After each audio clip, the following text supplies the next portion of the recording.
सांगतो. नातू शाळेत चाललाय, त्याची आई स्वयंपाक करायली. नातू शाळेत चालला, त्याची आई चपाती लाटायली, भाकरी करीत असेल, काय उपमा देत असेल, काहीतरी शिरा देत असेल, त्याला डब्याला द्यायचा. तर तितक्या वेळात आजीनं त्याचं दप्तर हुडकून द्यायचं, त्याचे सॉक्स द्यायचे, त्याच्या बुटाची दोरी पडली असेल ती द्यायचं, पेन्सिल कुठं खोलरबल पडलं असेल ते देऊन त्याची पिशवी भरून सोपनराव आजीनं मदत करायचं. पण माय त्याची स्वयंपाक करायली, पोरग दप्तर हुडकायला आणि आजी तुळशीला येडे घालायली. आणि नेमकी त्याचा घटक चाचणीचा पेपर, त्याचं पेन्सिल आणि खोलरबल घरीच विसरलं. पोरग घरी आलं ना, आजी म्हणली काय झालं बाळ्या? काय नाही, माझं पेन्सिल आणि ती घरीच विसरली होती, पेपर कोराच गेला. तितक्यात मी भेटलो.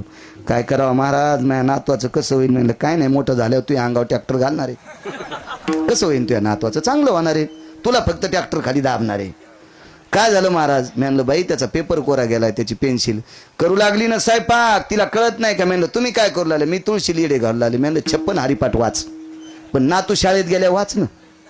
त्याच्या शाळेत जायच्या टायमाला तू तुळशीला येडे घालणं म्हणजे लय मोठे आहे का? मळणीचा बायला तर तू यात काय फरक आहे? फक्त त्याला गाठलंय म्हणून मळणीला चालला, आणि तुझ्या गळ्यात कासरा नसताना तू चाललीस, इतकाच फरक आहे.